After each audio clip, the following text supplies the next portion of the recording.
Et coucou et bienvenue dans ce nouvel épisode de ce vlog. Dans cet épisode, on va parler de l'Apocalypse et on va parler aussi... je vais te parler aussi à la base. Je pensais que l'épisode serait à propos de mon expérience du polyamour, de polyamoureuse dans le New Age, médium, etc. Pardon, je rigole. Je suis devenue chrétienne et abstinente. Et donc je pensais que l'épisode allait majoritairement revenir sur cet épisode de ma vie, comme témoignage de pourquoi je suis tombée là-dedans, dans cette genre... C'est quand même un peu une idéologie, un peu, hein, le polyamour. Je me rends compte que tout ça, c'est tellement de manipulation mentale, en fait. Et donc, bref, je pensais que j'allais parler que de ça. Et en fait, il s'est passé beaucoup de choses cette semaine. Assez compliquées, assez lourdes. Et notamment aussi à l'échelle mondiale, hein, avec le dévoilement des fichiers Epstein, etc. Donc, on va parler de ça aussi.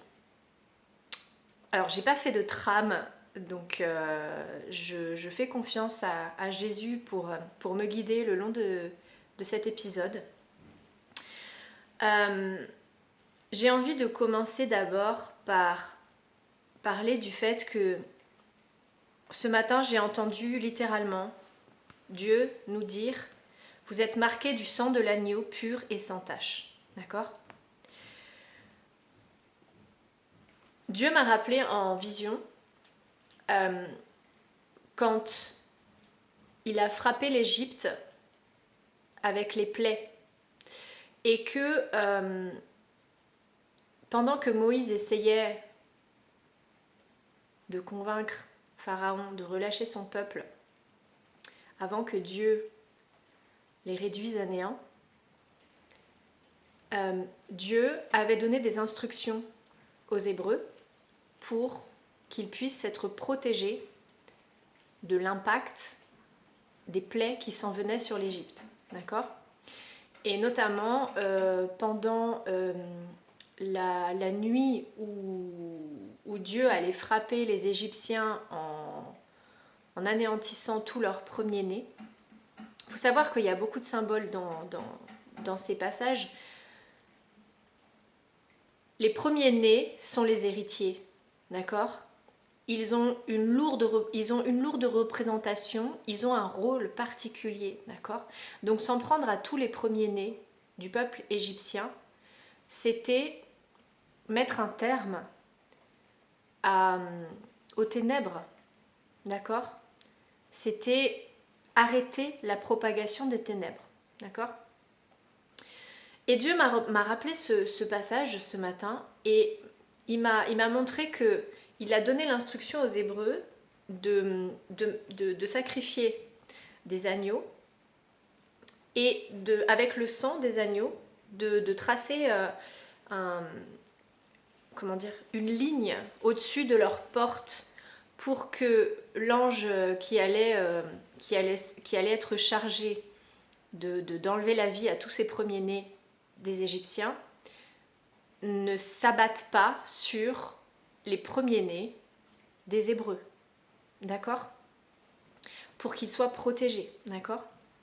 Donc Dieu m'a rappelé, il m'a fait entendre cette phrase, « Vous êtes marqués du sang de l'agneau pur et sans tache ». Il parle de Jésus, d'accord ? Et il m'a rappelé cette scène où les Hébreux sont protégés, d'accord ? Il m'a rappelé aussi que il allait créer comme des espèces d'oasis de sécurité, des terres protégées. J'ai entendu aussi le mot dôme, et même dôme géodésique. En fait, il m'a montré cette vision que le Christ vit en nous, d'accord? Il vit dans notre cœur. Et que le Christ nous protège intérieurement et aussi extérieurement. C'est comme si la puissance du Christ générait une espèce de protection de l'intérieur vers l'extérieur pour nous protéger. Tu comprends ce que je veux dire? C'est difficile de décrire ça. C'est des visions assez complexes, assez symboliques, assez ésotériques qu'il m'a montré ce matin. Et en fait, Dieu me donne des messages depuis des années. C'est seulement depuis quelque temps que je partage ces visions. Mais ça fait 8 ans qu'il m'a montré ces scènes d'Apocalypse, alors même que je n'avais pas lu la Bible, alors même que je n'avais pas lu notamment le livre, l'Apocalypse de Jean, etc. Et donc, il y a des visions comme ça il fait en sorte que je ne les oublie pas. Et il m'a montré ce matin des flashs, et notamment il m'a fait relire l'Apocalypse, parce que depuis, je l'ai lu. Et il m'a fait relire ce matin l'Apocalypse, ça faisait un certain temps que je ne l'avais pas relu. Et en fait, à chaque fois que Dieu me fait lire certains passages de la Bible, il me permet de comprendre une couche encore plus profonde de la symbolique et de la signification du texte. D'accord ? Et donc,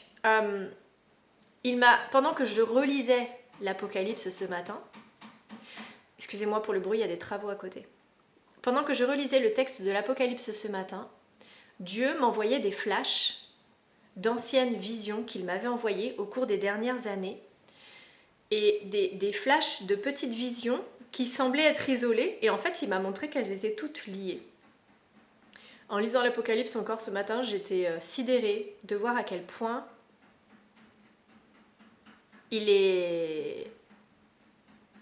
à quel point il est grand, en fait, à quel point Dieu, Jésus est incroyable. Ça me dépasse, en fait. Ça me dépasse complètement.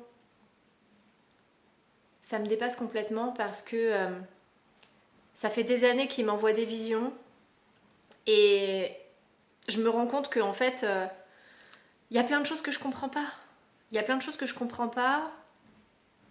Il y a plein de choses que... Et en fait, c'est lui qui me permet de comprendre un peu plus en profondeur quand il décide que je suis apte à comprendre davantage. Tu comprends ?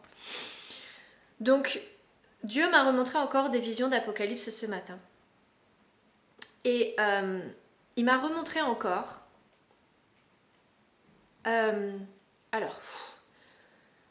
c'est difficile de mettre des mots sur des visions parce qu'il n'y a pas forcément de mots qui l'accompagnent. Il y a 8 ans, Dieu m'a montré une vision très précise de scène d'Apocalypse. C'est-à-dire, on voyait la Terre, vue d'en haut, d'accord ? Il y avait des éruptions volcaniques, il y avait des tremblements de terre, il y avait des tsunamis, etc. Enfin, c'était vraiment cataclysmique, d'accord ? C'était flippant comme vision. Et ma première pensée quand j'ai vu ça, c'était on va tous mourir, enfin, tu vois ? Et Dieu m'a dit non. Il va y avoir des départs, c'est ce qu'il m'avait dit, il va y avoir des départs, mais, comment dire ? Et là, il me montre encore comme des dômes, par-ci par-là, sur la surface de la Terre, des dômes qui ressemblent à des Éden, d'accord ? C'est-à-dire comme des dômes qui sont préservés.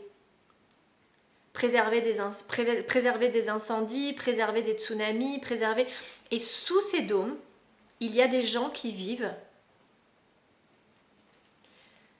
Je ne sais pas s'ils ont conscience de ce qui se passe autour ou pas, mais il y a des gens qui vivent sous ces dômes et qui sont complètement protégés de l'enfer qui se déroule autour d'eux. D'accord ? De la purification qui se déroule autour d'eux. Dieu me montre aussi cette image régulièrement d'un espèce de quadrillage terrestre. Et tu vois, ce matin, il m'a parlé de dôme géodésique. Et je me disais, mais j'ai déjà entendu parler de ça. Qu'est-ce que ça vient faire là-dedans, en fait ? Et donc, Dieu m'a fait faire des recherches sur les dômes géodésiques. Et les dômes géodésiques, c'est donc des espèces de demi-sphères en forme géométrique avec des triangles dans dans d'autres formes géométriques, ce qui fait que en fait on a une espèce de sphère, d'accord? J'essaie de mettre tout ça au clair. C'est pas évident, hein. Franchement, c'est pas évident de mettre tout ça au clair. Donc, Dieu m'a parlé de ces dômes, d'accord? Et du coup, quand il m'a parlé de dômes géodésiques, il m'a refait voir cette vision qu'il m'avait montrée il y a 8 ans, avec ces espèces de dômes énergétiques, de dômes comme des dômes, comme des espèces de bulles, tu vois? Bulles de verre ou bulles, je sais pas quoi. Ça faisait comme un espèce de bouclier comme ça autour de certains endroits de la Terre. Toutes les, tu vois, c'était pas tout le monde n'était pas sous le même dôme, mais il y avait des dômes comme ça qui étaient préservés où il y avait de la verdure, etc. et où les gens vivaient totalement préservés pendant que autour c'était le chaos, d'accord? Et donc Dieu m'a remontré ça. Et Dieu m'a remontré cette image aussi de quadrillage terrestre.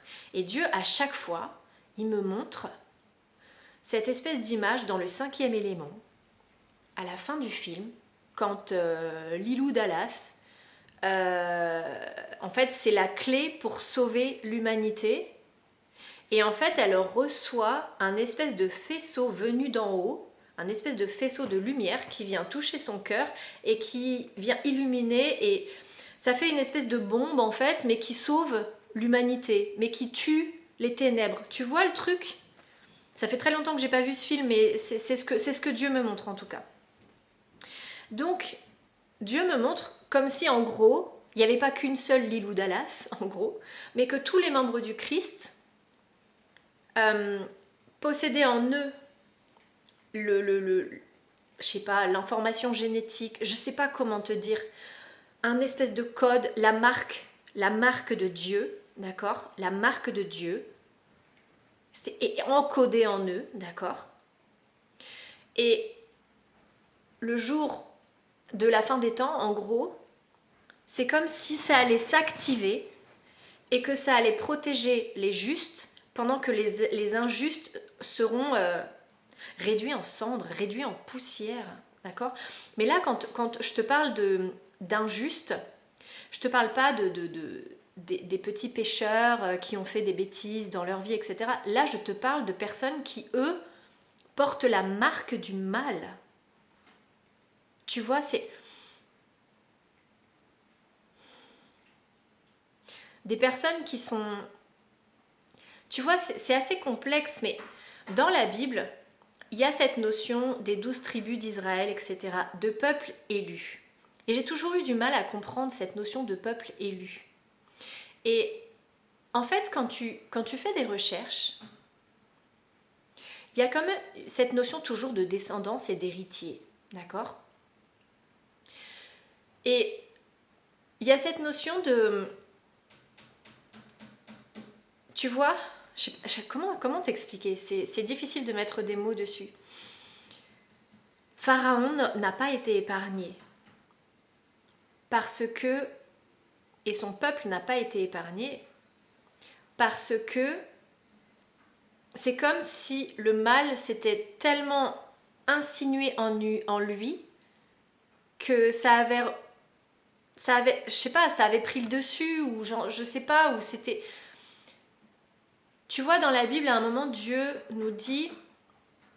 nous dit que personne ne peut venir à lui si ce n'est des personnes que le Père lui a envoyées. Il y a une notion de... Il y a cette notion de peuple élu, d'accord? C'est de descendance de lignée directe. Je sais pas comment t'expliquer, c'est compliqué. Mais je pense que tu comprends. En gros, il y a le principe du bien, Dieu, Jésus, la lumière, l'amour, la vérité, et il y a le principe du mal. Et c'est comme si Dieu avait créé sa descendance, qui descend donc du bien, et c'est comme s'il avait permis en quelque sorte au principe du mal, à Satan, à Lucifer, de faire sa propre... de se faire sa propre création, enfin, je sais pas comment dire, pas comme Dieu l'a fait, mais de pervertir une partie de la création de Dieu pour en faire sa possession d'une certaine façon. Tu vois ce que je veux dire? Qui du coup deviendrait impur, qui du coup porterait le gène du mal. Alors c'est un sujet compliqué, hein. Franchement, il y a des vidéos que j'ai pas envie de faire. Il y a des vidéos que j'ai pas envie de faire. Pourquoi j'ai gardé le silence pendant des années sur toutes ces visions? Parce que c'est des sujets difficiles, c'est des choses compliquées à aborder. Parce que quand on parle de ces sujets-là, on est pris pour un fou, mais tout est fait pour détourner les gens de la vérité, pour twister les mots de Dieu, pour lui donner une symbolique qu'on n'a pas voulu lui donner. Tu vois ce que je veux dire? Et ça me fatigue en fait. Ça me fatigue déjà de lire certains commentaires de personnes qui ne comprennent pas. Et Dieu nous le dit en fait de toute façon que tout le monde ne pourra pas comprendre. Mais ceux qui sont destinés à comprendre ces messages les comprendront, d'accord? Il nous le dit dans la Bible en fait. Donc j'essaie de convaincre personne en fait à travers que ce soit cette vidéo, que ce soit les vidéos que je partage sur les réseaux sociaux, que ce soit les newsletters, que ce soit les mini-formations que j'offre, etc. Je n'essaie de convaincre personne. Ça fait bien longtemps que j'ai arrêté d'essayer de convaincre qui que ce soit. La seule personne que des fois j'essaie de convaincre, c'est moi-même. Parce que tout ça, c'est tellement grand, tellement compliqué, que même moi, des fois, j'ai tendance à vouloir mettre ça de côté et à dire, attends là, trop compliqué ton truc, quoi. Et Dieu me lâche pas. Dieu ne me lâche pas, mais c'est aussi parce qu'il... Désolée, je reçois des notifications, du coup je regarde sur mon téléphone. Dieu ne me lâche pas, mais parce qu'il m'aime. Et Dieu ne va pas te lâcher parce qu'il t'aime, d'accord? Ceux qui sont destinés à revenir vers lui reviendront vers lui, tôt ou tard en fait. Ton retour à Dieu est programmé. Il était programmé avant même ta naissance. Tu étais censé retourner à Dieu à un moment précis, d'accord? Et Dieu, c'est comme s'il avait semé des cailloux sur ton chemin pour que tu retrouves le chemin de la maison, d'accord? Donc ça peut être à travers cette vidéo que tu as une prise de conscience, ça peut être demain, ça peut être... tu vois, peu importe en fait, Dieu va semer. Et il me montre ça sans arrêt justement depuis qu'il m'a ouvert les yeux sur beaucoup de choses. Il me rappelle dans mon passé, il me ramène des flashs de toutes les fois, en fait pour me montrer qu'il a toujours été là, avec moi, même quand j'étais dans les ténèbres, même quand j'étais perdue, même quand je ne croyais pas pleinement en lui, même quand je sentais sa présence sans savoir qui c'était, sans savoir que c'était Jésus. Tu vois ce que je veux dire? C'est que ceux qui sont destinés à revenir à Jésus, à revenir à lui, à revenir à Dieu, ne pourront pas y échapper parce que Dieu ne permettra pas qu'un seul de ses enfants lui soit retiré. Tu comprends? Donc, même si, tu vois, les ténèbres en ce moment, elles veulent nous faire peur. D'accord? C'est aussi surtout le sujet de cette vidéo aujourd'hui.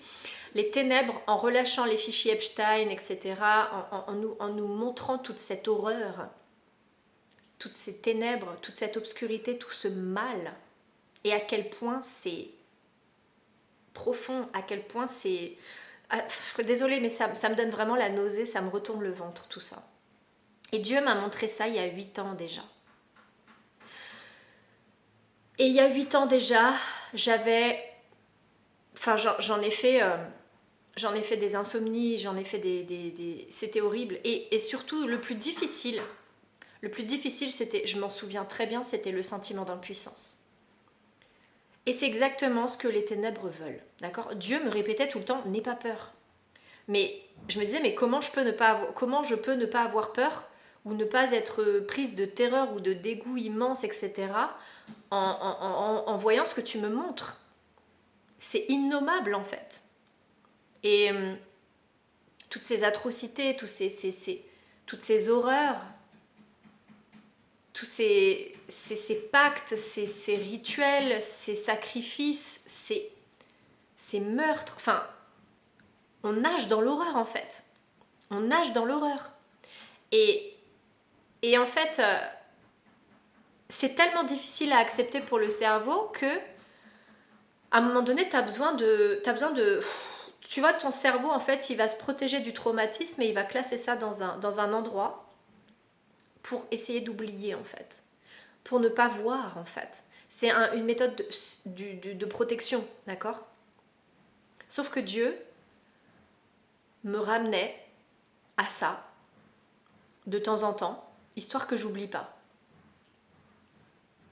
Et histoire que je sois consciente. Pourquoi, voilà, c'est ça.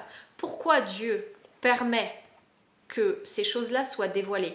En fait, il faut savoir que les ténèbres ont déjà perdu, même si on n'en a pas l'impression. Et c'est justement ce qu'elles essaient de mettre en avant. Elles essaient de nous faire croire qu'on est cerné. Elles essaient de nous faire croire qu'on est cuit. Elles essaient de nous faire croire que Dieu n'existe pas. La théorie de Darwin qui fait que on est le fruit du hasard. Tu vois, le Big Bang, etc. On est né du hasard. On veut te faire croire ça dans la tête, en fait. Quand on est enfant, on t'apprend que Dieu n'existe pas à l'école, d'accord? On t'apprend que Dieu n'existe pas, on t'apprend que tu es le fruit du hasard, d'une explosion qui ne vient d'on ne sait pas où, d'accord? Qui vient d'on ne sait où, et que la suite de milliards d'années, tu serais passé d'une bactérie à un poisson, à un singe, à un être humain, etc., etc. Et en fait, on veut te faire croire ça pour te faire oublier ton origine céleste, ton origine divine, pour te faire oublier que tu as un Père céleste, qu'il veille sur toi, qu'il te protège, qu'il est là pour te guider, etc., etc. D'accord?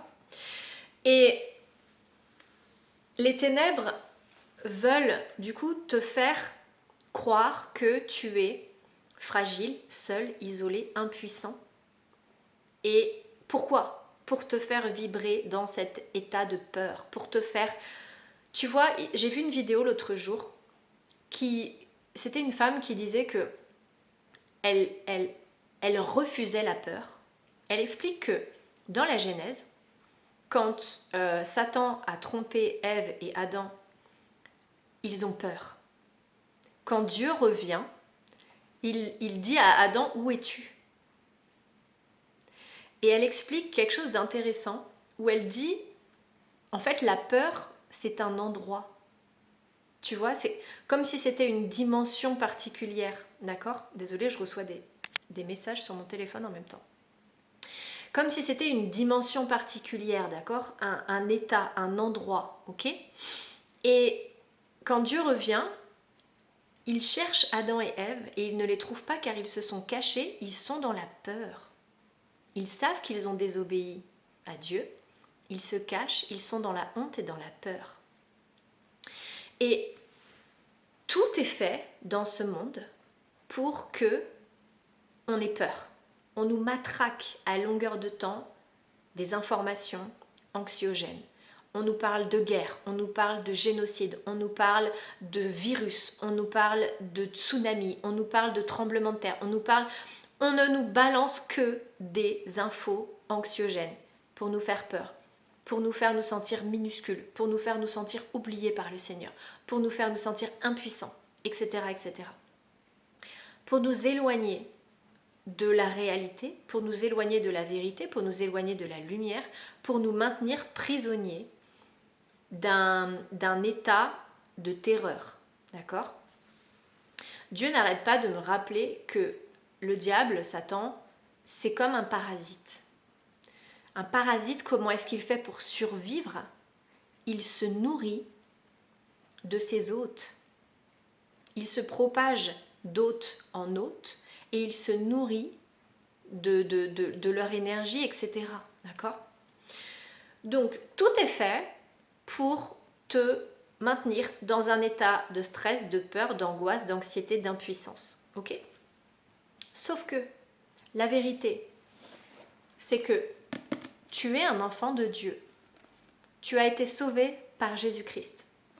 Il est mort pour nous sauver des conséquences de nos actions parce que nous avons été manipulés par le diable. D'accord?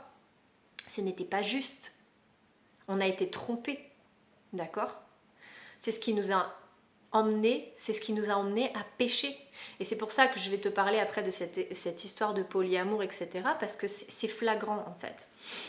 Et c'est pour ça que Dieu nous pardonne nos péchés. Là où Dieu ne pardonne pas, c'est quand on a conscience de ce qu'on fait et qu'on le fait volontairement pour aller contre Dieu. D'accord ? Et c'est pour ça que Dieu ne va pas permettre à certaines personnes de s'en sortir d'une certaine façon, de s'en sortir intact. Je ne sais pas trop comment te dire tout ça.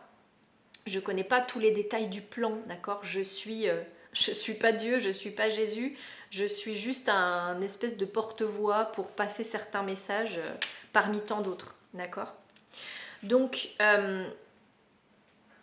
Dieu me montre cette espèce de quadrillage comme s'il était encore en train de réveiller sa descendance, ses héritiers, pour les ramener à lui, pour les ramener à Jésus, pour les ramener à la vérité, pour les ramener à leur pouvoir, à leur autorité. Parce que Dieu va agir à travers nous. D'accord ? Dieu va agir à travers nous. De la même façon que le diable utilise ses sbires pour nous manipuler, d'accord ? Pour nous atteindre, pour nous attirer dans les ténèbres, Dieu nous utilise lui aussi, mais quand le diable utilise des personnes, il les détruit. Quand Dieu utilise des personnes, il les élève, il les honore. C'est pas du tout la même chose, d'accord ? Donc, Dieu me parle d'une délivrance finale, d'accord ? Il va y avoir une destruction du mal avant l'apparition de la nouvelle Jérusalem, d'accord ? Jérusalem, la ville sainte, d'accord ? En fait, attention parce que avec tout ce qu'on entend en ce moment sur Israël, Palestine, etc., on est tenté d'être détourné des messages de la Bible, d'accord ? Faut se rappeler que chaque mot a en hébreu une signification bien particulière. Israël dans la Bible, ça veut dire combattant de Dieu. Ok ? C'est pas forcément juste un endroit sur terre. Tu vois ce que je veux dire ? C'est pas forcément un peuple. Je sais pas comment te dire, tu vois. Les membres du Christ, Jésus, quand il était sur terre, il accueillait parmi ses suivants, ses followers, je sais pas comment te dire, bref, parmi ses membres, des gens de toute race, de toute couleur, de toute religion. Alors le mot race c'est peut-être pas bien choisi, mais t'as compris ce que je veux dire. De toute confession, il y a tellement de personnes qui étaient musulmanes qui se convertissent au Christ, des personnes qui étaient hindoues qui se convertissent au Christ. Tu vois ce que je veux dire ? C'est ce qu'on appelait les gentils, d'accord ? Des athées qui se convertissent, etc. etc. Et Dieu est en train... L'Apocalypse, ça veut dire la révélation, le dévoilement, le lever du voile, d'accord ? Il y a tellement de choses à dire, j'ai du mal à mettre les choses dans l'ordre. C'est la fin de l'ancien monde tel qu'on le connaissait, c'est-à-dire le monde dirigé par les ténèbres. Les ténèbres, ce que faisaient les ténèbres dans l'ombre, est sur le point de nous être révélé pour que nous puissions voir la vérité, pour que nous puissions connaître la vérité. Tu ne peux pas décider. En fait, on t'a volé ton libre arbitre. Le diable t'a volé ton libre arbitre en te manipulant. C'est-à-dire que il t'a caché certaines informations pour que tu ne sois pas en mesure de décider consciemment, avec tous les éléments, ce que tu allais choisir. Et du coup, il t'a poussé à pécher pour que tu subisses des conséquences que tu n'avais pas prévues ni anticipées parce qu'il ne voulait pas que tu saches les conséquences. Tu vois ce que je veux dire ou pas ? C'est la stratégie du mal en fait. C'est de te cacher la vérité pour te manipuler, d'accord ? Euh, J'essaie de suivre mes notes en même temps, mais j'ai pris des notes. J'ai pas écrit la dictée comme je peux faire des fois. Là, c'est juste des notes un petit peu éparses avec quelques mots-clés, donc j'essaie de m'y retrouver dans tout ça. Donc,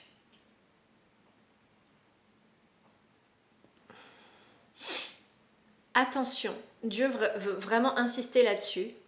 Attention à rester dans l'obéissance à Dieu. Là, il va y avoir un déferlement des ténèbres parce que les ténèbres vont commencer à être...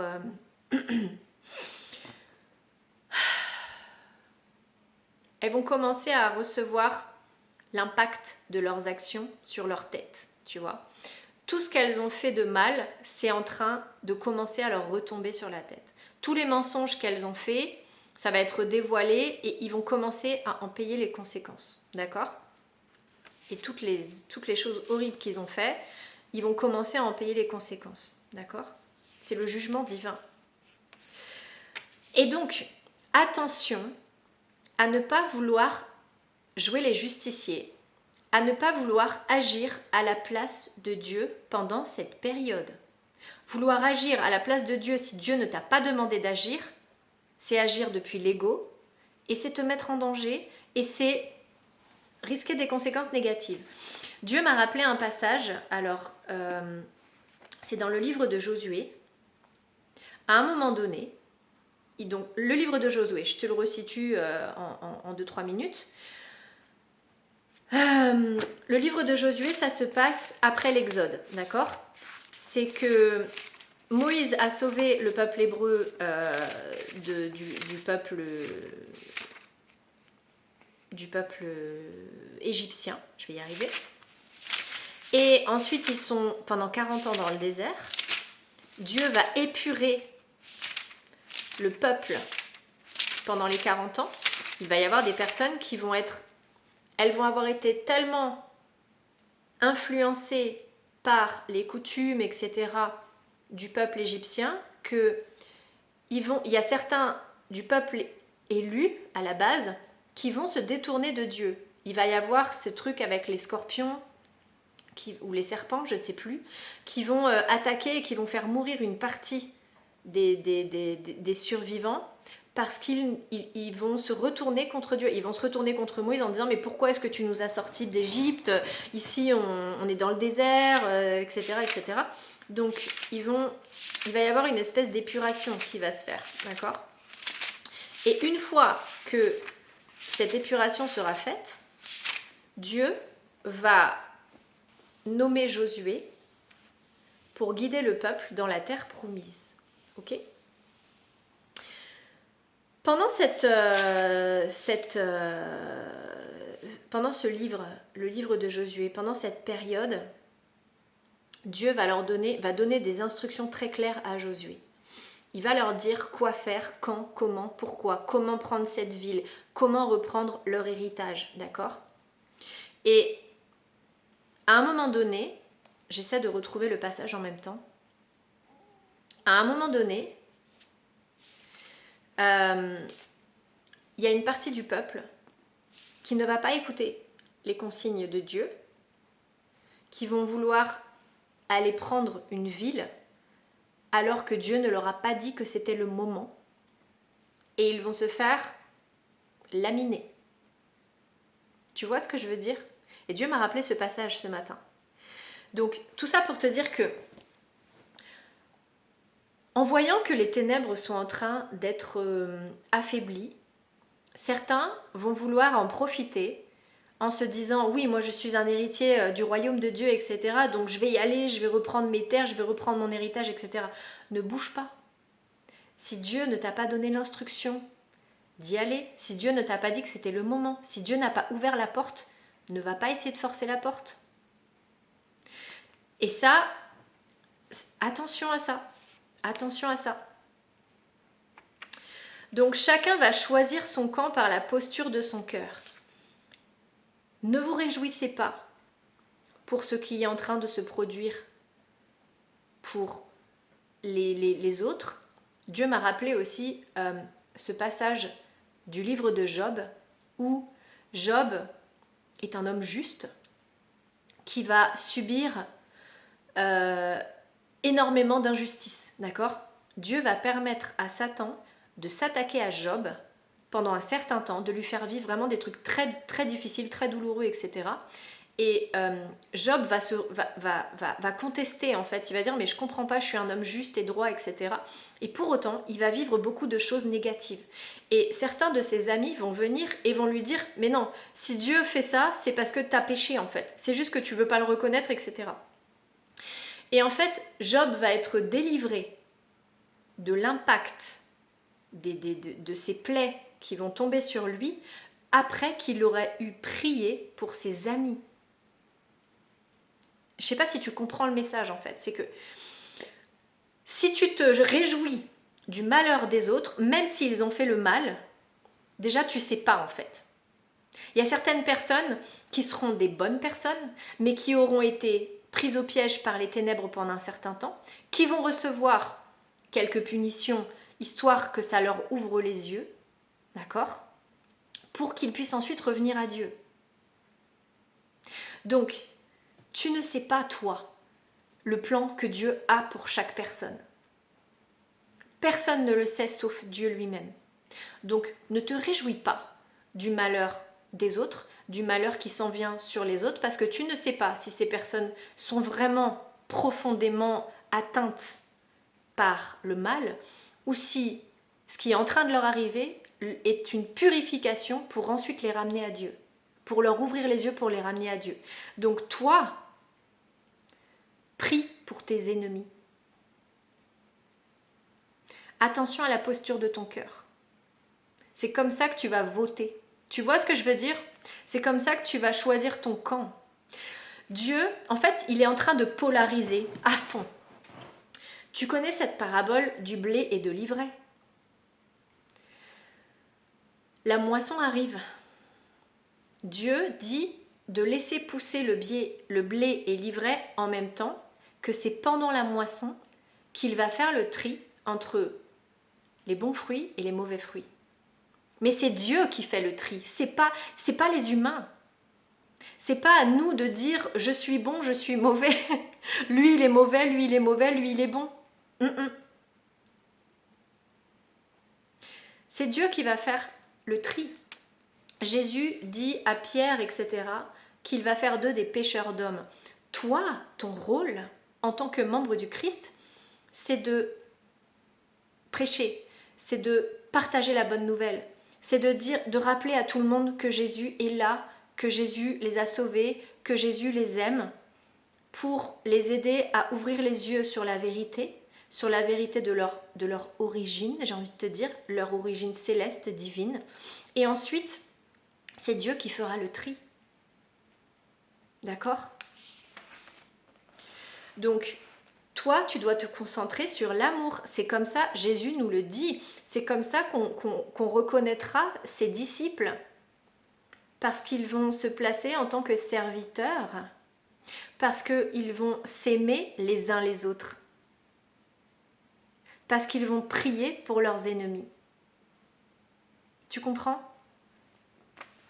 Donc, toi, là, en ce moment, ce que tu dois faire, plus que jamais auparavant, c'est fixer ton regard sur Jésus, suivre l'exemple du Christ, et pas juste dire oui, moi je crois en Jésus, ou moi je suis sauvé, etc., etc. Applique sa parole. Garde sa parole, partage-la et applique-la. Purifie-toi, détourne-toi du mal, détourne-toi de l'immoralité sexuelle, des excès, des drogues, de l'alcool, de toutes ces choses en fait qui te mettent un pied dans les ténèbres. Détourne-toi de tout ça, rends-toi pur, d'accord ? Suis l'exemple du Christ. Garde tes yeux fixés sur Jésus pour ne pas couler, tu vois, c'est... Dans l'histoire de Pierre qui marche sur l'eau, à un moment donné, Pierre prend peur et il se met à couler. Aussitôt, il va demander à l'aide Et Jésus va le saisir par la main et il va le faire sortir de l'eau, d'accord? Garde tes yeux fixés sur Jésus. Autour de toi, ça va être la tempête là. Ce qui s'en vient, c'est beaucoup de choses qui peuvent paraître effrayantes à grande échelle, etc. Pendant cette scène, Jésus marche sur le lac et c'est la tempête, d'accord? Le vent souffle, il fait sombre, il y a des vagues qui se déchaînent, ils ont l'impression qu'ils vont mourir noyés, d'accord? Mais Jésus lui dit de garder les yeux fixés sur lui. Homme de peu de foi, pourquoi as-tu douté? Garde les yeux fixés sur Jésus. Et à chaque fois que tu te surprends à avoir peur, fixe ton regard sur Jésus, d'accord? Tu es déjà sauvé, tu es déjà... Tu vois ce que je veux dire? Souviens-toi de cette vérité. Comment tu vas... Tu vois, il y a j'avais vu je sais plus où est-ce que j'ai vu ça, mais il y avait un truc qui disait, en montrant la Bible, « This is how I fight my battles ». C'est comme ça que je combats pendant mes batailles. C'est avec les mots de la Bible. Tous les mensonges de l'ennemi, remplace-les par des paroles saintes. Moi, je me suis fait un espèce de petit carnet où je me mets des versets pour chaque chose qui vient me troubler l'esprit, quand j'ai peur, quand je suis prise par l'anxiété, quand je doute de moi, quand je doute de ma valeur, etc. Je vais farfouiller dans mon carnet et je lis quelques versets qui viennent me rappeler que je suis une enfant du Christ, que je suis protégée, que je suis en sécurité, etc. etc. D'accord? Le combat est spirituel. Ils s'en prennent à ton esprit pour utiliser ton propre pouvoir contre toi-même, d'accord? Tout ça, on en vient à mon histoire personnelle, encore une fois, à mon témoignage de moi qui ai été à un moment donné dans le polyamour et qui aujourd'hui suis voilà, célibataire, abstinente et qui a décidé qu'elle attendrait le mariage pour avoir des relations sexuelles potentiellement, un de ces quatre, tu vois, à nouveau. Un peu traumatisée la fille. Bref. Donc, mon histoire personnelle. Je suis en train d'essayer de réfléchir jusqu'où je vais remonter pour resituer. Comment j'en suis arrivée là. Je vais pas te refaire tout un débrief complet de toutes mes histoires amoureuses. J'en ai pas eu 150, hein, mais... De 14 ans à 18 ans, j'ai été en couple avec un jeune homme qui avait 4 ans de plus que moi et qui m'a fait beaucoup souffrir. J'étais très amoureuse de lui. Et malheureusement, comme beaucoup de jeunes hommes, il a fait son éducation sexuelle avec le porno et qui a fait beaucoup de dégâts. D'accord? Qui a fait beaucoup de dégâts. Moi, j'ai toujours eu une vision très romantique de l'amour. Alors je dis ça avec... Tu vois, t'as remarqué comment je dis ça? Romantique. Je dis ça en moquant. Parce que c'est ce que la société veut nous faire croire. Que c'est ridicule. Incroyable quand même. Hein. Le pouvoir du conditionnement. Il n'y a rien de honteux à avoir une vision romantique de l'amour. Donc, moi j'avais une vision très romantique de l'amour. Donc, j'étais très amoureuse de ce jeune homme.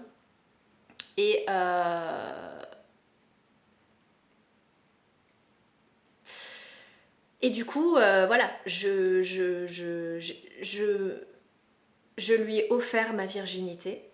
Sauf que, jeune et inconscient qu'il était, il n'avait pas conscience du caractère sain de ce qu'est la virginité. Et naïve, innocente et candide que j'étais, je me suis laissée manipuler par l'affectif. Il y avait beaucoup de chantage affectif pour me faire des choses que je n'avais pas envie de faire. Parce que lui voulait tester ce qu'il voyait dans ses horreurs pornographiques. moi je refusais, et puis il y avait cette espèce de chantage qui entrait en jeu de manière très sournoise, où il me faisait comprendre qu'en gros, sans vraiment me le dire, mais que bah voilà, si je faisais pas ce qu'il voulait, il trouverait quelqu'un d'autre, quoi. Et bref, on a été fiancés, il m'a trompée, on est restés quand même ensemble pendant 2 ans et demi, 3 ans après qu'il m'ait trompée. Et puis il a fini par me quitter, et ensuite je me suis mise en couple avec quelqu'un d'autre. J'ai enchaîné les relations comme ça quasiment toute ma vie. Parce que j'étais en quête de cet amour que j'idéalisais, et pas que j'idéalisais, mais que Dieu avait placé en moi. Cet amour saint, cet amour sacré, cet amour vrai, cet amour profond. Et j'ai jamais voulu renoncer à y croire. Mais le truc, c'est que plutôt que de laisser Dieu faire entrer cet amour dans ma vie, je l'ai cherché. Et donc j'ai enchaîné les relations. Donc j'ai eu ce premier petit copain jusqu'à mes 18 ans. Après, j'ai été pendant quelques mois en couple avec quelqu'un. On savait tous les deux qu'on n'allait pas vivre notre vie ensemble. Ça a duré que quelques mois. Ensuite, il m'a quittée en me disant très honnêtement que, en gros, il allait partir à l'étranger pendant les vacances d'été, et qu'il avait envie de pouvoir s'amuser. Donc ça servait à rien qu'on reste en couple. Ensuite, je me suis mise en couple avec le père de mes enfants, et avec lequel je suis restée 10 ou 12 ans, je sais même plus. Non, 10 ans. Attends. Ouais, un peu plus de 10 ans. Et moi, j'étais très amoureuse, voilà, je voulais me marier avec lui. Donc j'ai été fiancée 3 fois. Ah, je voulais y croire, hein. Et bref, ça n'allait pas, voilà, on était jeunes. Moi, j'étais très amoureuse, et je voulais faire naître dans le monde cette vision que Dieu m'avait donnée, de cette famille, de ce couple uni, etc., etc., que je voyais. Mais c'est comme si une partie de moi voulait forcer que ça se produise. Et bah quand on essaie de forcer les choses, ben ça fait rien de bon. Donc ça n'allait pas. C'est moi qui avais demandé en mariage. Et puis j'ai fini par annuler le mariage parce que j'ai compris qu'il n'y avait pas ce désir réciproque. De toute façon, s'il y avait eu ce désir réciproque, je pense qu'il me l'aurait demandé. Il m'aurait demandé de l'épouser au bout de 10 ans. Donc du coup, j'ai annulé le mariage, et je voulais me séparer. Et il m'a dit que non, il voulait pas qu'on se sépare, que ça allait s'arranger, etc., etc. Et puis ça ne s'arrangeait pas. Et un jour, j'ai rencontré quelqu'un. Il faut savoir que avant ça, pendant que ça n'allait pas, ça faisait très longtemps que ça n'allait pas, mais pendant que ça n'allait pas, j'ai rencontré une amie qui un jour s'est confiée à moi, et elle m'a dit qu'elle avait en fait une liaison avec quelqu'un alors qu'elle était mariée, et qu'elle était très amoureuse de ces 2 hommes. Et elle a commencé à être vraiment tiraillée, et elle a fini par avouer la vérité à son mari, qui l'a très mal pris. Et elle a commencé à parler de polyamour. Et donc moi, c'était un sujet qui m'intriguait. À cette époque-là, j'étais dans tous les trucs New Age, soins énergétiques, Reiki, cartomancie, tous ces trucs-là. À fond dans le New Age. Et donc j'avais déjà commencé à entendre parler du polyamour, mais pour moi, ça me paraissait très... C'est-à-dire que à partir du moment où j'avais aimé un homme, je n'arrêtais pas d'aimer cet homme, même si on n'était plus ensemble, sans pour autant vouloir me remettre avec, tu vois. Mais quand j'étais avec quelqu'un, tu vois. Il y avait vraiment cette loyauté où, voilà.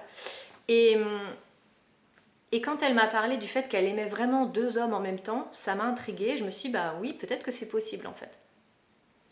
Et donc, moi, ça allait pas bien avec le père de mes enfants, etc.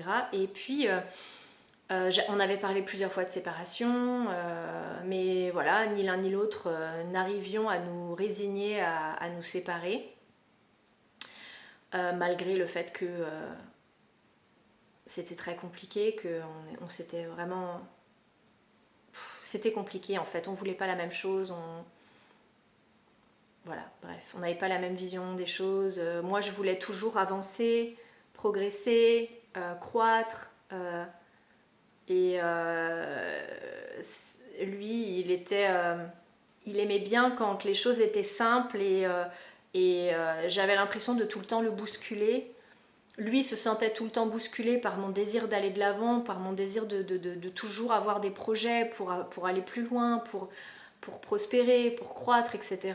Et du coup, ça créait des tensions en permanence, ça créait des conflits, ça créait de la rancœur, du ressentiment. Enfin voilà, tout ça, c'était très épuisant pour les deux. Et un jour, en fait, donc j'ai fait l'école à mes enfants pendant un certain temps, etc. Puis après, j'ai décidé de réessayer de mettre mes enfants à l'école. Et quand mes enfants sont retournés à l'école, mes filles sont devenues très vite copines avec les filles de quelqu'un de l'école. Et mes filles ont été invitées à un anniversaire. Et quand j'allais chercher mes enfants à l'école, il y avait cet homme qui me regardait avec insistance à chaque fois et ça me perturbait. Moi, ça faisait longtemps que j'avais l'impression d'être une plante verte, que j'avais l'impression d'être transparente.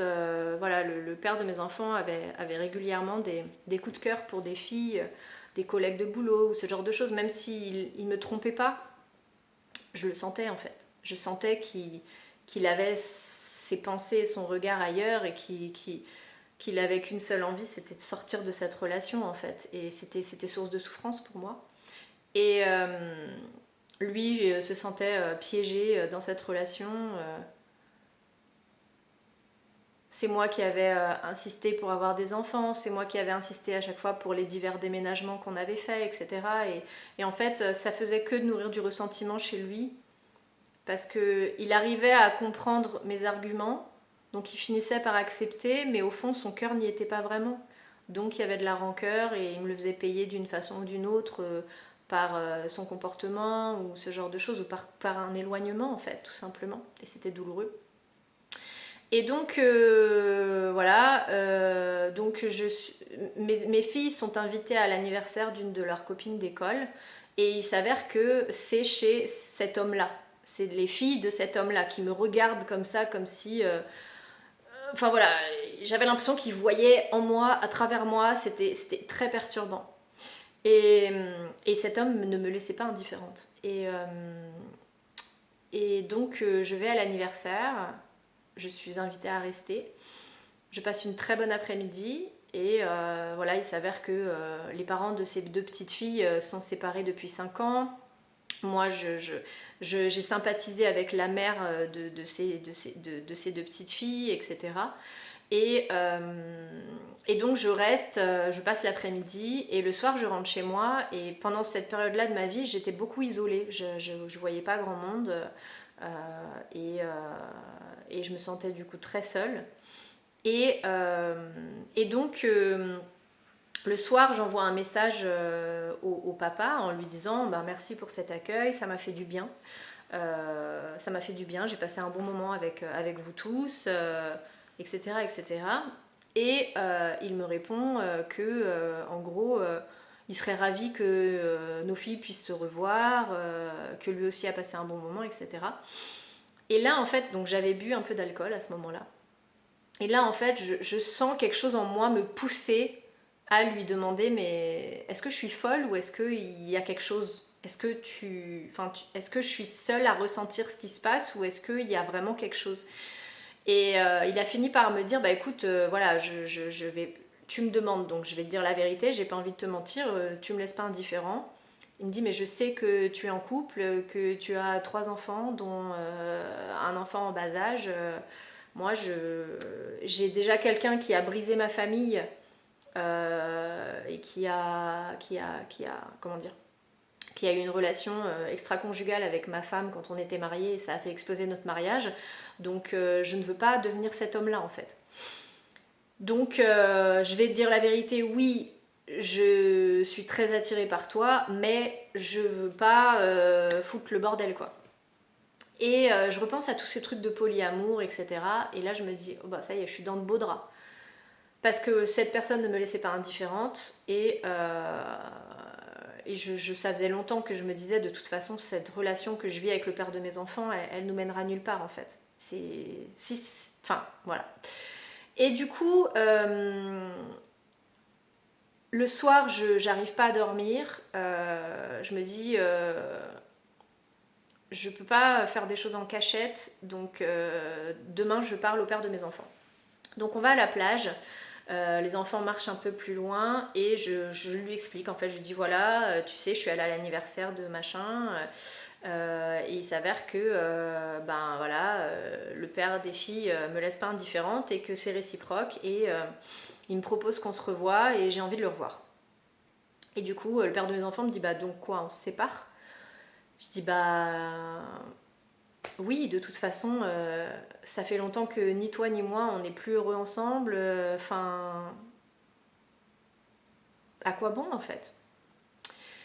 Et donc je suis très triste, je vois qu'il est très triste, mais je vois pas, je me dis il n'y a pas d'autre solution en fait. Donc je prends la décision qu'on se sépare, puis après on rentre à la maison et je commence à faire une crise de panique en me disant mais non mais en fait je l'aime encore, et puis peut-être que c'est pas foutu, etc., etc. Donc je lui dis non écoute, je vais envoyer un message à cette personne et je vais lui dire qu'on arrête tout, que non on se reverra pas et que je vais me focaliser sur mon couple, etc., etc. Donc là le père de mes enfants me dit ok.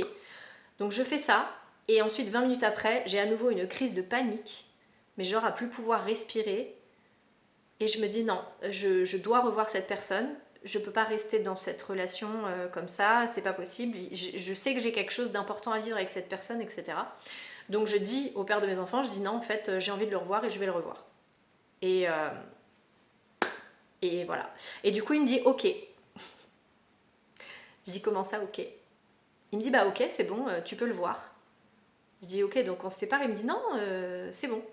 Donc il faut savoir qu'on avait eu du coup pas mal de discussions sur l'histoire de mon amie qui se disait polyamoureuse, etc. Et qu'on en avait pas mal débattu ensemble et que je lui avais dit écoute, moi je sens qu'elle est sincère quand elle dit qu'elle aime vraiment ces deux hommes, etc.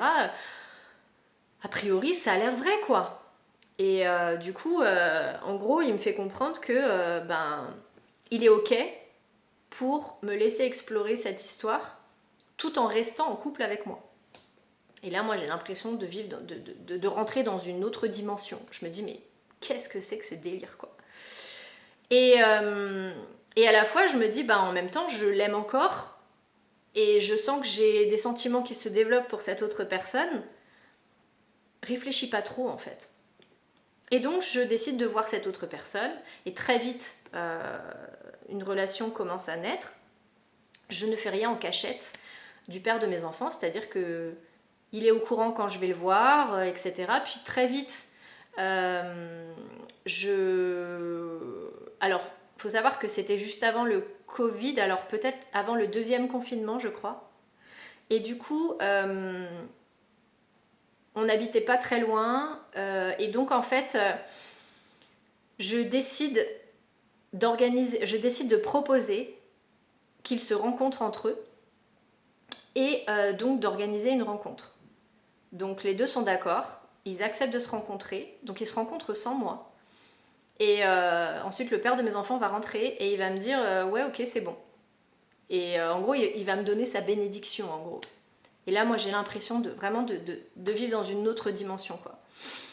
Et du coup je continue à voir cette autre personne tout en étant toujours en relation avec le père de mes enfants.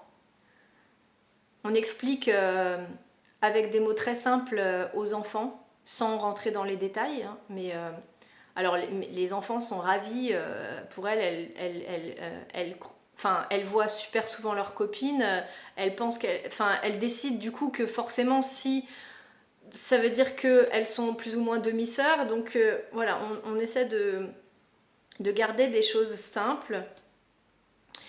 Donc on commence à se voir tous ensemble. Et en fait, très vite, ça devient difficile de se voir séparément parce que quand je suis avec l'un, l'autre souffre. Quand je suis avec l'autre, c'est l'autre qui souffre. Donc, et moi, je supporte pas bien non plus d'être avec l'un sans être avec l'autre, en sachant que je fais souffrir l'un. Et du coup, ça devient compliqué. Donc, en fait, on décide d'emménager ensemble parce que cette personne a une très grande maison et qu'elle vit toute seule. Et elle nous propose de venir chez elle. Donc au début, on a toujours notre maison, mais on vient passer beaucoup de notre temps chez cette personne, chez lui. Et puis au bout de quelques mois, on décide de lâcher notre maison pour venir s'installer définitivement chez lui. Donc ça aura duré pendant quelques mois. Et il y a des moments où eux, ils ne sont pas du tout attirés l'un par l'autre. Ils ont une relation qui devient un peu comme des frères. Il s'avère qu'ils ont pas mal de points communs, ils aiment tous les deux la musique, pas mal de choses. Et en fait, ils vont avoir une relation assez fraternelle, mais du coup, avec aussi cette compétition entre eux qui va naître. Ça va faire beaucoup de dégâts, tout ça. Ça va faire beaucoup de dégâts. Et donc, on passe beaucoup de temps à parler des émotions de chacun, de comment chacun se sent, pour essayer de trouver un équilibre, pour essayer de trouver une justesse. C'est sans fin. Parce qu'à chaque fois qu'il y en a un qui se sent bien, l'autre ressent de la jalousie, il se sent défavorisé, etc. C'est tout un truc, ça devient un espèce de miasme où finalement en fait c'est un cercle vicieux qui fait que personne n'est jamais satisfait en fait. Et c'est très compliqué, c'est drainant, c'est fatigant, c'est douloureux pour tout le monde. Et il y a un truc qui fait qu'à un moment donné on se rend bien compte que c'est pas épanouissant. Ça peut pas l'être en fait. En étant tous les trois, ça peut pas l'être parce que il y en a toujours un qui se sent lésé ou pas assez considéré ou ce genre de choses. C'est une période vraiment très compliquée parce que du coup il y a aussi une forme de règlement de compte où le père de mes enfants va passer par une grosse période de culpabilité parce que il va se rendre compte de tout ce qui va nous avoir mené à ça aussi. Il va se rendre compte que il m'a fait beaucoup souffrir aussi, qui va faire qu'il va culpabiliser, qui va faire que parce qu'il culpabilise, il va accepter des choses qui vont le faire souffrir. Enfin, tu vois le truc, c'est très très complexe. Et je sens plus le temps passe, plus je me dis mais c'est pas ok en fait. C'est pas ok en fait. Ça devient de plus en plus compliqué, ça devient de plus en plus douloureux, ça devient de plus en plus complexe. Et je commence à me poser de plus en plus de questions. Il y a un truc qui fait qu'à un moment donné, en fait, du coup, eux, ils commencent à se dire, moi, je vais ouvrir le champ des possibles pour moi aussi. Et je vais m'ouvrir à d'autres femmes, en fait.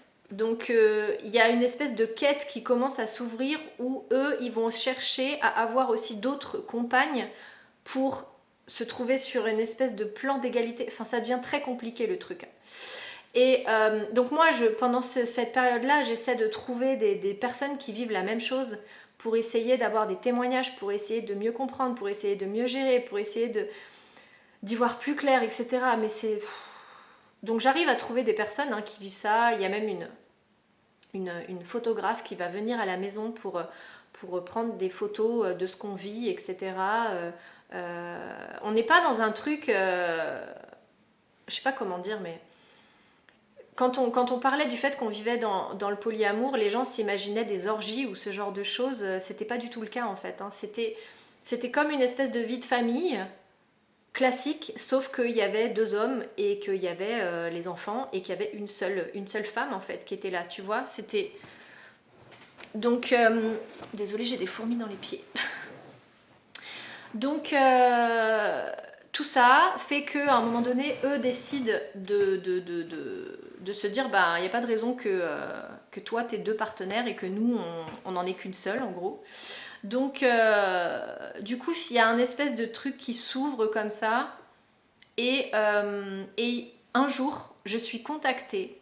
Donc faut savoir qu'à ce moment-là de ma vie, j'étais dans toute cette quête de féminisme, de reprise de pouvoir, de libération sexuelle, etc. Parce que j'avais vécu des abus, parce que j'avais vécu des choses difficiles plus jeune, etc., etc. Donc il y a tout ce truc dans le New Age, beaucoup aussi avec la femme qui reprend en main sa sexualité, etc. Qui se libère sexuellement, tout ça, tout ça. Donc moi j'avais fait des séances photos avec un ami photographe où je pose littéralement nue. C'était pas des photos style Playboy, c'était pas du tout des photos comme ça, c'était des photos dans la nature, reconnectées au côté sauvage. Ça me fait rire maintenant, mais quand j'y pense, c'est incroyable en fait. Tout ça, c'est du lavage de cerveau en fait. Et on ne s'en rend pas compte. Donc pour moi, je faisais les choses de manière pour guérir. Tu vois, j'étais dans un état d'esprit de je vais vers la guérison, je me réapproprie mon corps, je me réapproprie ma sexualité, je me libère des dictates, de la société, du patriarcat, tout ci, tout ça, tout ci, tout ça. Donc pour moi, j'avais le sentiment que je suivais quelque chose de potentiellement juste, tout en n'étant pas sûre de ce que je faisais. Mais je voulais pas l'admettre ça. Et du coup, voilà, à ce moment-là, sur mes réseaux sociaux, ma photo profil, c'était une photo de moi à moitié nue. Donc j'étais dans un espèce de kimono japonais, mais complètement ouvert, qui se cachait juste une partie de ma poitrine. Et la photo était coupée juste au-dessus du pubis en fait. Et donc c'était ma photo profil, à moitié à poil. Et donc à ce moment-là, je recevais beaucoup de messages sur mes réseaux sociaux, de messages en privé, etc., de la part d'hommes. Forcément, on voit une femme à moitié nue, on se dit qu'elle est open, quoi. Donc je recevais des messages de partout, tout le temps. Je partageais aussi des textes sur le polyamour, je faisais de la poésie. Franchement, quand j'y pense, je me dis, mais qui? C'était pas moi en fait, c'était Jézabel, tu vois, c'était l'esprit de Jézabel qui est décrit dans la Bible. C'est fou en fait. C'est fou. Incroyable. Donc je faisais tout ça. Et du coup je recevais beaucoup de messages, voilà, en privé, etc., de la part d'hommes qui essayaient de venir se servir, quoi. Mais en même temps, j'offrais tout sur un plateau, voilà, je n'avais aucune pudeur, enfin bon. Mon Dieu. Et du coup, un jour, je reçois, le même jour, 2 messages en particulier de 2 hommes. Un premier qui est un thérapeute, tantra, etc., etc., qui me contacte et qui me dit qu'il s'est senti poussé pour me connecter, pour me parler du tantra, etc. Et moi, à ce moment-là, j'avais émis l'intention de me former au tantra. Donc, quand cette personne me contacte, je me dis waouh, l'univers a répondu à ma prière, enfin ma prière, à ma manifestation. Allez, à cette époque, je faisais plein de rituels. Et ça marche, hein. Mais c'est pas parce que ça marche que c'est forcément bien. C'est pas parce que ça marche que ça vient du Seigneur. Oh, ça me fait des angoisses d'en parler. Ça faisait longtemps que j'avais pas plongé dans ces souvenirs. Ça m'angoisse. Ah, j'ai l'impression de raconter un film. C'est fou. Bref, du coup, cette personne me contacte, elle me propose de me former gratuitement au tantra parce que, notamment, elle me propose un partenariat pour que ensemble on organise des stages de tantra, etc., etc. Moi, j'étais super contente, je me dis super, c'est parti, j'accepte. Donc, on programme de se rencontrer quelques semaines plus tard et que j'aille faire un stage de tantra chez lui. Je ne le connais ni d'Adam ni d'Ève, hein. Je n'ai jamais rencontré cette personne, mais je me dis c'est le destin, faut que j'y aille, etc.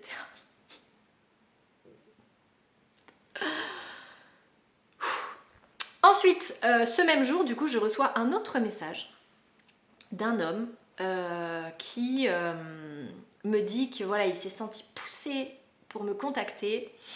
Et en fait, dans sa façon de parler, dans sa formulation, cette personne m'intrigue. Cette personne, sans le savoir, elle va dire comme des mots-clés qui vont, je sais pas, activer quelque chose en moi, qui vont me faire sentir que cette personne, elle a un, je sais pas, elle a un truc spécial, qu'on a une connexion spéciale, etc. Et il y a beaucoup ça dans le New Age, tous ces trucs de flammes jumelles, de tous ces trucs-là, là. Et donc, cette personne m'intrigue. Je réponds pas à beaucoup de personnes qui m'envoient des messages. J'ai arrêté de leur répondre parce que je recevais tout le temps des messages et c'était sans fin et ça devenait oppressant. Et là, ces deux personnes-là, je leur réponds. Donc, la deuxième personne, c'est pareil, je lui réponds. Il s'avère qu'à ce moment-là, j'avais prévu de partir seule à un festival Rainbow Gathering. C'est un festival, un mouvement hippie qui est né dans les années 60, qui se base, je crois, sur la prophétie Hopi des guerriers arc-en-ciel, etc., etc. Donc moi, je me sens très connectée à tous ces trucs-là à ce moment-là. Donc c'est un festival, entre autres, où beaucoup de gens sont hors système et décident de se rassembler entre eux pour partager de l'amour inconditionnel, etc. Il y a beaucoup de gens qui se baladent nus. Par contre, l'alcool est interdit, les drogues sont interdites, mais il y en a quand même. Ça marche sur un système où chacun donne ce qu'il peut, on va faire les courses, on fait la nourriture ensemble, la nourriture est bénie, enfin on partage le truc, on a un feu sacré qui dure pendant toute une lune, enfin tout ça, tout des trucs très new age et très, très ésotériques. Moi à cette époque-là, j'ai trop envie de vivre l'expérience, donc je décide d'y aller. Et je décide d'y aller seule. Parce que j'avais besoin de me retrouver seule à ce moment-là. Et donc, attendez, je vais ouvrir mon chat. C'est bon, j'ai fait entrer le félin, sinon il nous aurait harcelés à miauler devant la fenêtre. Donc je décide d'aller au festival Rainbow, etc. Mon départ est programmé pour tel jour et tout ça. Et cet homme qui m'a envoyé des messages et qui m'intrigue me dit, dans la conversation, est-ce que tu crois qu'on se rencontrera un jour? Et je lui dis, t'habites où déjà? Donc cette personne me dit qu'elle habite à Bordeaux. Je suis jamais allée à Bordeaux de toute ma vie, mais là il s'avère que 2 jours plus tard, pour aller au festival Rainbow, je mets l'adresse sur le GPS du festival Rainbow, le GPS me fait passer par le centre de Bordeaux. Je me dis, c'est un signe. Donc je décide de lui dire, bah écoute, si tu veux, dans 2 jours, on peut se rencontrer. Je passe par Bordeaux, si t'habites à Bordeaux, bah on peut se voir quoi. Et il me dit oui, oui, grave, je le veux, c'est très solennel. Il me répond comme s'il voulait qu'on se marie quoi. On en rigole, et puis du coup, moi j'explique au père de mes enfants et à l'autre homme avec qui je vis que voilà, j'ai été contactée, que je vais aller faire un stage de tantra. En fait, on avait une transparence vraiment. Moi j'avais cette volonté d'être transparente et de ne pas faire les choses en cachette, de dire les choses, d'être honnête, etc. Et voilà, de fonctionner de cette façon-là. Et j'avais l'impression du coup de cette façon d'être juste, tu vois. Et du coup, je leur explique aussi que je vais aller rencontrer cette personne. Bon bah eux, ils font un peu la gueule. Et mais ils acceptent. Enfin, bon. Vraiment, ça me donne des palpitations de raconter tout ça. Mais je sais qu'il y a des gens qui ont... Ça va parler à certaines personnes. Bref, et c'est pour te dire à quel point Dieu peut nous pardonner nos erreurs aussi. Mais parce que j'ai été complètement manipulée en fait. J'avais le cerveau complètement brainwashed, tu vois. J'avais un lavage de cerveau avec tous ces trucs New Age où j'avais lu tous les bouquins possibles et imaginables en New Age, en ésotérisme, tous ces trucs-là. Enfin bon. Et puis on a grandi dans une culture où toutes nos héroïnes, en gros, Charmed, c'était des sorcières. Enfin tu vois, tu te rends même pas compte que tu baignes dans les ténèbres en fait. Parce on normalise les ténèbres, on normalise l'immoralité sexuelle, on normalise le fait de ne plus se marier, on normalise le fait de coucher avec n'importe qui, n'importe quand, on normalise tout ça. On vit dans une société qui normalise tout ça. Donc on croit que ce qu'on fait est normal. Tu vois ce que je veux dire? Enfin, donc j'étais brainwashed quoi. Tu vois, j'avais vraiment un lavage de cerveau. Et je m'en rends compte aujourd'hui, mais sur le moment, je m'en rendais pas compte. Donc je décide d'aller chez cette personne. À l'époque, je ne buvais pas d'alcool. Et cette personne me fait boire du vin. Et ça dérape. Et on va coucher ensemble. Et le lendemain, je pars au Festival Rainbow. Donc pendant une semaine, je n'ai pas de réseau, etc. Je vais aller au Festival Rainbow, etc. Puis quand je vais redescendre des montagnes, je vais recevoir un message de cette personne qui va prendre de mes nouvelles. Et là, le GPS me faisait pas passer par Bordeaux, donc je rentre direct chez moi. Et là, il y a une cassure qui s'est faite parce que le père de mes enfants et l'autre homme avec qui je vivais à ce moment-là, je leur dis la vérité, je leur dis ce qui s'est passé. Et l'autre homme chez qui on vivait le prend très très mal. Et vraiment, il le supporte pas. Mais il ne le supporte pas parce que... En fait, ce qui fait qu'il ne le supporte pas, c'est que lui n'a pas réussi à trouver d'autres nanas. Tu vois à quel point c'est... Et du coup, il y a une cassure qui se fait et là, il commence à changer de comportement et à devenir vraiment odieux et à vraiment faire comprendre que... il commence vraiment à changer de comportement, de visage et à montrer un visage beaucoup, beaucoup, beaucoup plus sombre que le visage qu'il voulait montrer, où il était très ouvert, etc. etc. Là, il commence à vraiment se transformer, quoi. Et donc, je décide de me séparer de cette personne, sauf que on vivait chez lui. Donc, ça devient très, très compliqué. Moi, en attendant, je continue à échanger avec l'homme de Bordeaux, pour lequel je développe des sentiments, parce que, spoiler alerte, nous les femmes, quand on fait l'amour avec quelqu'un, ou on va dire plutôt quand on couche avec quelqu'un, il y a quelque chose qui se produit dans notre chimie et on va développer de l'attachement pour cette personne.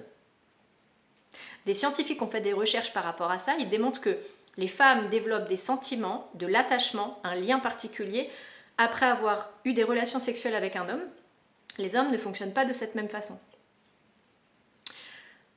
Donc, je développe des sentiments pour cette personne. Cette personne en est très, très, très ravie. Et tout se complique. La personne chez laquelle on vit décide de nous mettre dehors. Donc, je me retrouve hébergée juste avant que cette personne nous mette dehors. Je décide aussi de me séparer du père de mes enfants définitivement parce que je me dis là en fait tout ce qu'on a fait c'est du massacre, c'est du grand n'importe quoi.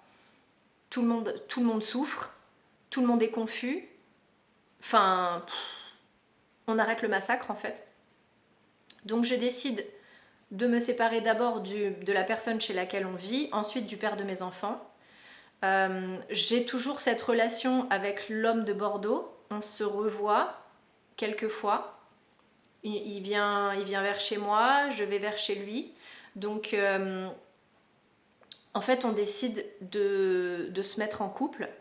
Et moi, je décide de revenir dans une vision plus traditionnelle de la relation de couple, etc. Donc, je me sépare du père de mes enfants et je vais du coup chercher un logement de mon côté. Donc, on met en place une garde alternée, etc. Et moi, ensuite, je vais me mettre en relation avec cet homme de Bordeaux. Et il va s'avérer que c'est une relation qui va me détruire, vraiment me mettre à terre. C'est la relation qui va m'achever en fait. C'est la relation qui va m'achever. C'est-à-dire que de mes 14 ans jusqu'à mes 34 ans, je vais quasiment être toujours en relation avec des hommes qui ne seront pas dans une véritable volonté de s'engager. On va dire ça comme ça. Alors que moi, depuis que je suis petite, c'est mon rêve de petite fille. Voilà, j'ai cette vision idéale de l'amour et je n'ai qu'un seul rêve, c'est de trouver mon mari. C'est de vivre cette relation amoureuse profonde, où on fait équipe, où on est profondément engagé, etc. À la vie, à la mort. J'ai vraiment cette vision idéale de l'amour et je n'arrive pas à la lâcher en fait. Je n'arrive pas à la lâcher et je vais être en quête de cette histoire qui va me permettre de vivre mon rêve. Sauf que je vais courir après des chimères. C'est-à-dire que je vais projeter mon rêve sur des hommes qui n'auront jamais eu cette même vision que moi. Et cet homme de Bordeaux là, il est plus âgé que moi, il a presque 14 ans de plus que moi. Et il me vend ça. Il me vend ça. Mais son comportement ne colle pas avec ce qu'il me dit. Et je vais mettre énormément de temps avant de me rendre compte de la supercherie en fait. C'est-à-dire que je vais avoir cette tendance à toujours essayer d'excuser les mauvais comportements des gens envers moi parce que je suis pas parfaite, je le sais, j'ai fait des erreurs dans ma vie, je le sais. Et je vais avoir du mal à me pardonner mes propres erreurs. Donc je vais très souvent minimiser les mauvais comportements des autres envers moi parce qu'il y a une partie de moi de toute façon qui croit que je le mérite. Qui croit que je mérite d'être maltraitée parce que voilà, j'ai été utilisée par les hommes pendant longtemps. Même s'il y a une période de ma vie, c'est moi qui vais avoir, entre guillemets, en quelque sorte, pris le dessus. Je sais pas si c'est vraiment le cas, hein, mais en ayant eu deux hommes dans ma vie, il y a beaucoup de gens qui avaient le sentiment que j'en profitais. De toute façon, enfin voilà, ce que je sais pour sûr, c'est que c'était pas ok.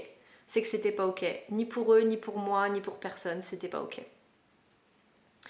Et voilà, et Dieu m'a ouvert les yeux sur tout ça.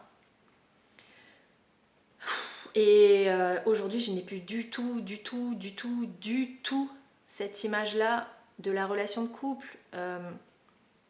Les couples libres, tous ces trucs-là. Déjà, à la base, j'y croyais pas, en fait. C'est petit à petit, c'était cette histoire de polyamour, cette histoire que ma copine, elle avait 2 hommes qu'elle aimait, etc. Je me suis dit, oh, peut-être que...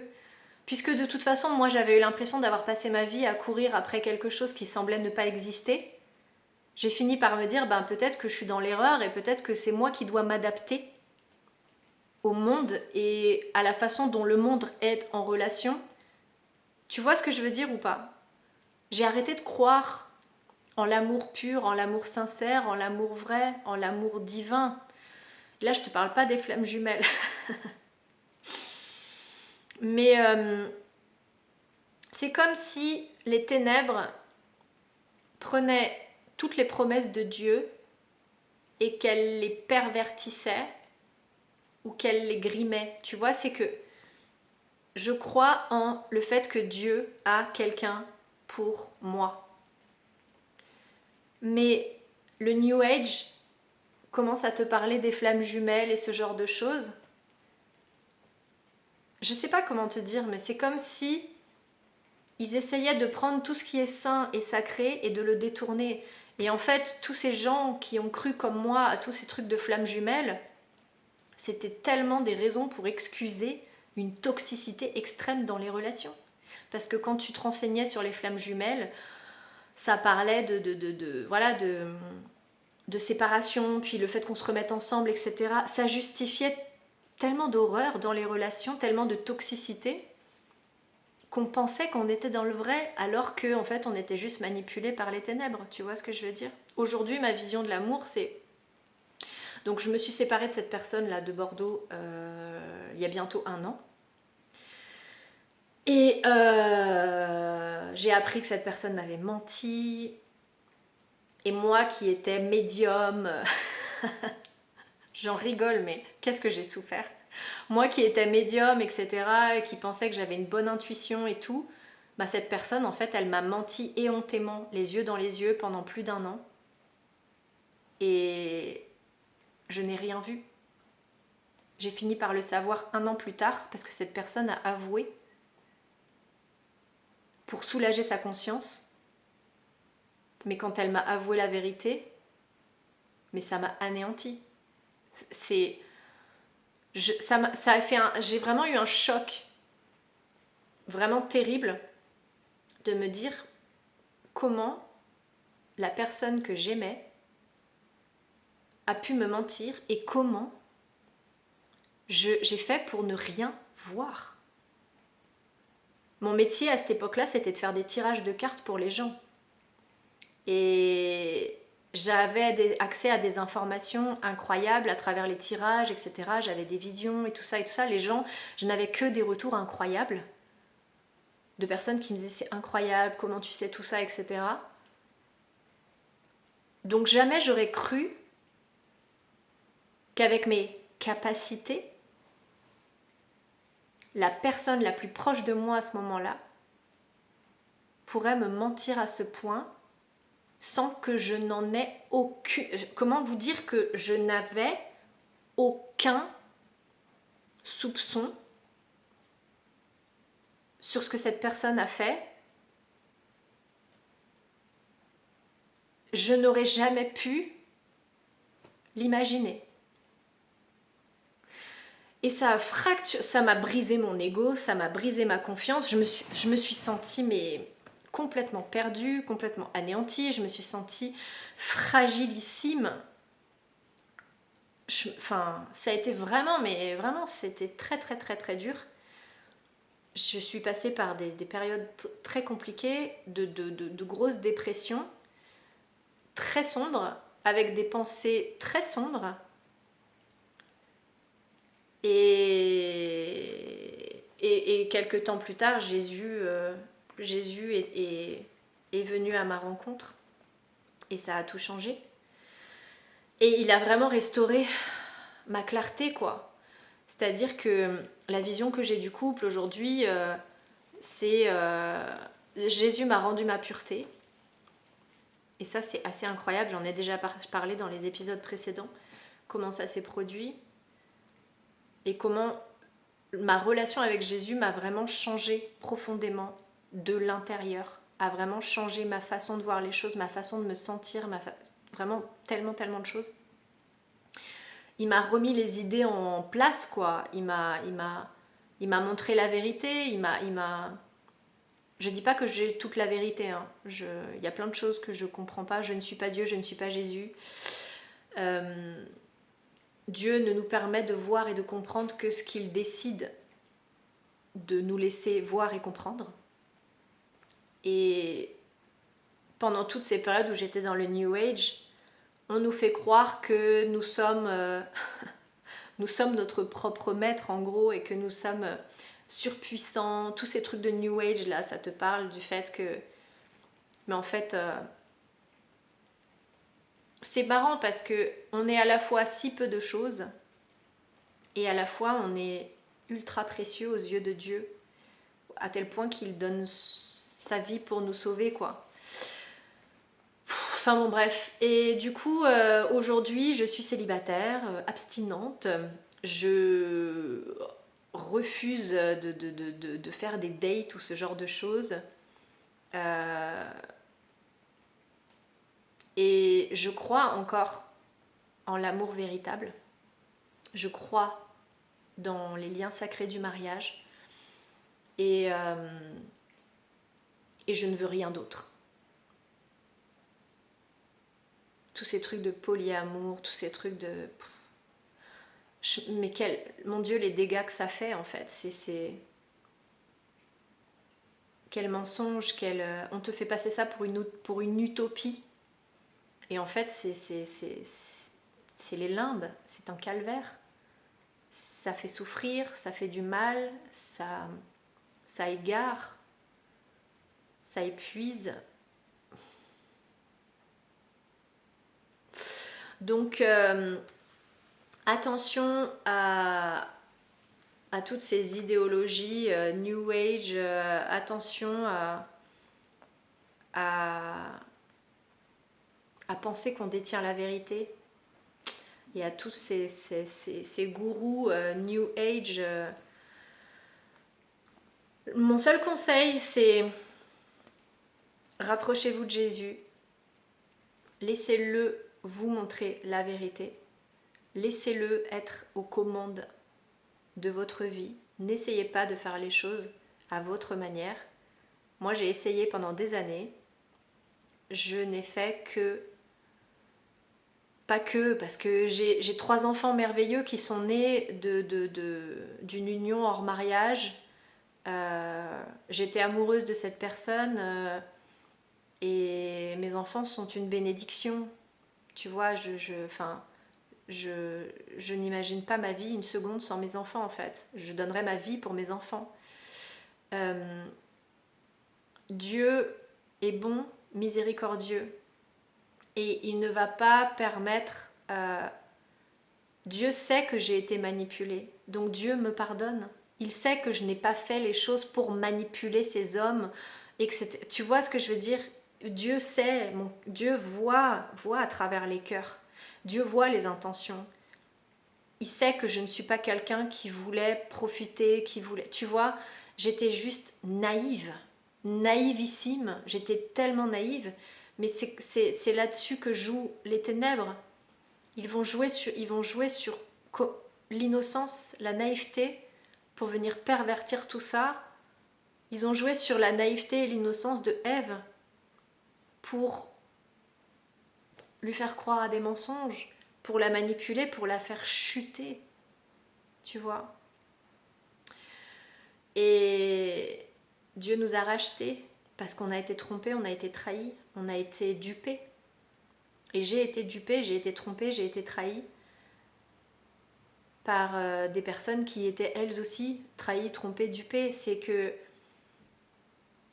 le diable n'a pas d'égard en fait. Il s'en prend à tout ce qui bouge.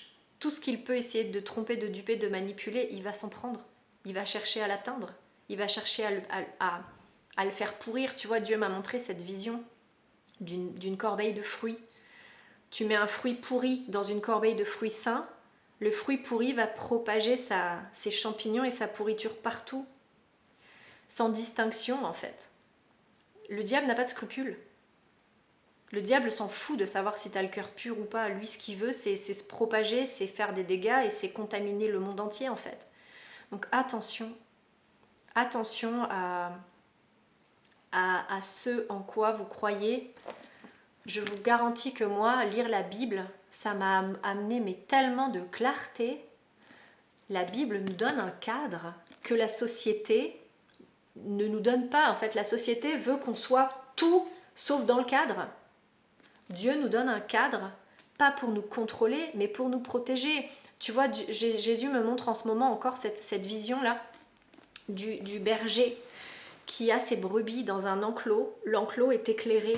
Imagine un enclos carré, voilà, un enclos carré, dans la lumière. Les brebis sont là avec Jésus, d'accord? Dieu nous donne ce cadre, ce cadre de lumière, d'accord? Il nous donne des règles à suivre, mais ce n'est pas pour nous manipuler. C'est parce que le péché, ça vient de quoi? Le péché, ça veut dire manquer sa cible. Ça veut dire être à côté.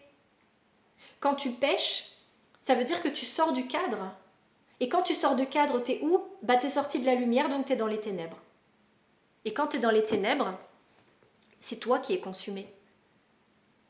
Tu vois? Tu es utilisé par les ténèbres pour être consumé par elles et consumer les gens autour de toi. Et tu n'en as même pas conscience. Donc, lire la Bible pour moi, ça m'a donné de la clarté, ça m'a ramené dans le droit chemin, ça m'a ramené dans la lumière, dans la vérité. Ça me donne un cadre, ça me donne une structure, ça me donne de la clarté, ça m'a aidé à délaisser mes mauvaises voies. Mais au-delà de lire la Bible, au-delà de lire la Bible, ce qui m'a aidé à délaisser mes mauvaises voies, ce qui m'a aidé à sortir de ma dépendance à l'alcool, etc., c'est pas juste la lecture de la Bible, c'est de nourrir cette relation avec Jésus, c'est de parler à Jésus, c'est de lui ouvrir mon cœur, c'est de lui partager ce que je ressens, mes peurs, mes doutes, ma douleur, ma culpabilité, etc. C'est de mettre tout ça à ses pieds et de recevoir en retour son amour inconditionnel. C'est ça qui fait que il guérit ton cœur, il va tellement remplir ta coupe d'amour que tu ne vas même plus avoir envie de sortir du cadre parce que tu vas comprendre que c'est là où tu te sens le mieux en fait. C'est là où tu es le plus en sécurité. C'est en étant proche de Jésus. Et comment on est proche de lui? En l'imitant, en suivant son exemple, en étant pur, en se rendant pur, en s'éloignant de tout ce qui vient des ténèbres, en arrêtant d'écouter n'importe quoi comme musique, en arrêtant de regarder n'importe quoi comme film sombre et bizarre qui te met mal à l'aise, qui vient semer le trouble dans ton esprit et de la confusion sans même que tu t'en aperçoives, en arrêtant de consommer de l'alcool de façon addictive, tu vois. Personnellement, j'ai plus du tout envie d'en boire, mais peut-être que derrière il y a une peur aussi que ça ait encore du pouvoir sur moi, je sais pas. Bref, Dieu ne condamne pas le fait de boire du vin, ce qui condamne c'est l'ivresse et c'est le fait d'en être addict. Mais pour l'instant, moi je veux plus du tout en boire. Mais tu vois, c'est en m'éloignant de tout ça, Dieu me fait jeûner aussi. J'ai refait un jeûne de 24 heures là cette semaine. Je l'ai beaucoup mieux vécu que les précédents. Dieu m'aide à reprendre le pouvoir. Tu vois, il y a beaucoup de pasteurs qui vont te dire crucifie. En américain, je regarde beaucoup de pasteurs américains, etc. Mais il te dit crucify your flesh. Ça veut dire crucifie ta chair. Pourquoi on te dit ça? Ça peut paraître, comment dire, cruel, contre-productif, dangereux même. Mais ce qu'ils veulent te dire par là, c'est si tu jeûnes, tu reprends le pouvoir sur ta chair. Si tu arrêtes l'alcool, tu reprends le pouvoir et ce n'est plus l'alcool qui a du pouvoir sur toi. Si tu jeûnes, tu reprends le pouvoir et ce n'est plus la nourriture et de la manière compulsive de consommer de la nourriture pleine de produits chimiques qui te contrôlent. Tu vois ce que je veux dire? Tu peux jeûner aussi en faisant un jeûne de réseaux sociaux pendant une semaine, etc. Pourquoi on te dit de crucifier ta chair? C'est pour que ta chair arrête de dicter ta conduite de manière automatisée, tu vois. Tu n'es pas un robot, tu es plus que ton corps. Tu possèdes la marque du Saint-Esprit en toi, ton âme est éternelle, immortelle, connectée à Dieu, à Christ. Donc le fait de jeûner, etc., ça te permet de voir, tu vois, Jésus fait un jeûne de 40 jours dans le désert, il va être tenté par le diable en personne. Jésus va lui répondre en lui disant que l'être humain ne se nourrit pas que de nourriture physique, Le Saint-Esprit est une nourriture pour son âme. Tu vois? Donc, voilà pour cet épisode très long qui contient pas mal de messages. Tout ça pour te dire, garde tes yeux fixés sur Jésus. Lis les Écritures. Arme-toi contre les ténèbres qui veulent te faire croire des mensonges et manipuler ton esprit. Dans la Bible, on te dit comment reconnaître, comment avoir le discernement et prie pour avoir le discernement. Dans la Bible, on te parle, tu vois, il y a même, je me souviens au début quand j'ai commencé à lire la Bible, il y a carrément un psaume ou un proverbe, je crois que c'est dans les proverbes de Salomon, où il y a quelqu'un Salomon va condamner le fait de faire boire de l'alcool à quelqu'un pour abuser de lui. Si j'avais lu ça avant, quand je serais allée, déjà je serais pas allée chez cet homme à Bordeaux si j'avais lu la Bible, tu vois, et j'aurais pas vécu cet enfer. Enfin bon, mais le fait de faire boire quelqu'un pour ensuite l'attirer dans son lit, alors que j'avais dit à cette personne que je buvais pas d'alcool, mais je suis responsable de m'être laissée enivrée, tu vois. C'est ça aussi qui est sournois, c'est qu'en fait, les ténèbres vont manipuler pour obtenir ton consentement, mais sans vraiment te dire ce qu'ils ont derrière la tête. Ils vont te dire, tu vois, la stratégie du diable quand il va essayer de convaincre Ève, il va lui dire, est-ce que tu es sûr que Dieu a vraiment dit que, en gros, ils vont toujours essayer de minimiser, ils vont te dire, ah, ça va, c'est pas si grave, tu vois, ah, ça va, c'est pas la fin du monde non plus. Ah non, mais juste, c'est la fin de mon âme en fait si je fais ça, tu vois. Ça va être source de souffrance, de perdition, de confusion, de douleur, etc. Et c'est tout ça que Jésus veut t'éviter en fait. Il veut t'éviter la douleur, la confusion, les ténèbres, le mal et les conséquences négatives du péché.